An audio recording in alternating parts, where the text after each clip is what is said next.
Bonjour, je vais m'exprimer en français. Vous nous avez dit tout à l'heure ne pas vouloir vous inscrire dans le modèle chinois de partenariat qui débouche sur des violations de droits fondamentaux.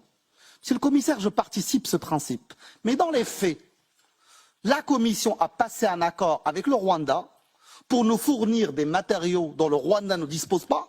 Et du coup, l'armée rwandaise va en RDC chercher ces matériaux-là, ces matières premières.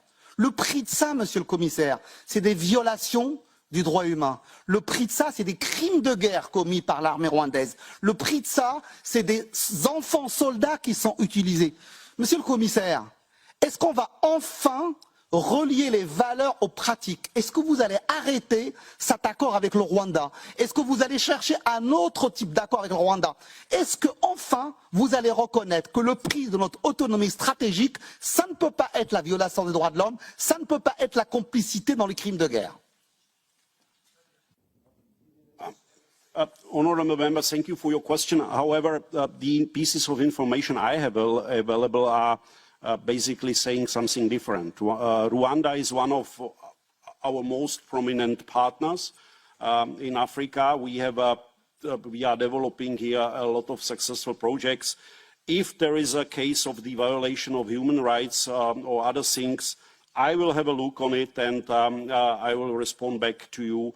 But basically, this is my level of information is not as dramatic as you told me now. So I'm not able to react immediately because basically when it comes to projects in Rwanda, I think this is one of the good cooperations we have in Africa.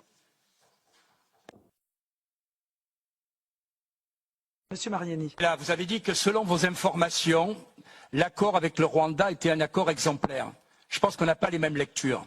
Je me permets de vous rappeler le rapport publié en juin dernier, c'est-à-dire il y a 5 mois, par l'Organisation des Nations Unies. Ce rapport dit quoi? Ce rapport dit que tout simplement les troubles dans la région du Kivu sont financés par le Rwanda pour voler des matériaux qui nous revend. C'est-à-dire en clair que sans le vouloir peut-être, on finance un receleur et un criminel. Alors ma question est très simple. L'accord dit on garantit la traçabilité, mais on ne garantit rien. La traçabilité, c'est simplement déclaratif. Mais je suis qui est là, je vais voler votre montre, et puis je vais la revendre, et je dirai cette montre, elle est à moi. Eh bien, c'est exactement ce que fait le Rwanda. Il n'y a strictement rien de sérieux.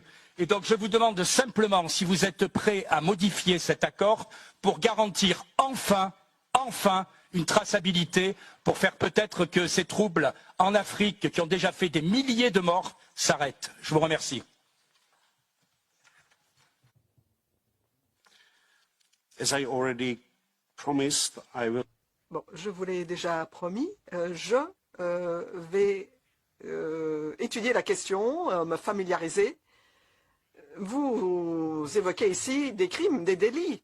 Et par conséquent, il va falloir évaluer la situation et voir s'il y a motif à mettre un terme à cet accord. Et si c'est le cas, je suis prêt à présenter tout cela au collège, s'il y a eu confirmation. Et à ce moment-là, nous déterminerons de la meilleure façon de traiter la question.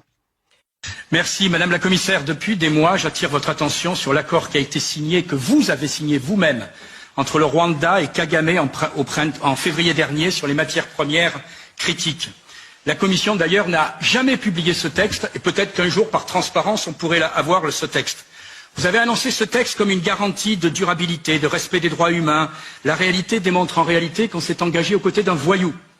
4 mois après la signature de votre accord, qui devait avoir des progrès démocratiques, M. Kagame a été élu, je vous le rappelle, avec un score de 99,18%. On n'a rien trouvé à redire. On devait avoir, paraît-il, des progrès humains. Depuis, qu'est-ce qui s'est passé? Au contraire, l'ONU, en juillet, a fait un rapport accablant qui dénonce la responsabilité de M. Kagame dans les massacres au Congo, devant lesquels nous ne faisons rien dans la région du Kivu. Enfin, la transparence. C'était un accord où on garantissait la transparence des matières premières qu'on achetait.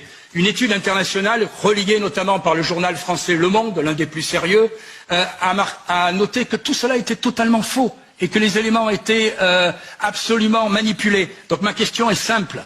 Est-ce que vous êtes fiers de cet accord? Jusqu'à quand on va continuer? Et enfin, quand est-ce qu'on va le publier? Je pense que c'est la moindre des choses pour des parlementaires que de le connaître. Merci, Monsieur le Président. Thank you.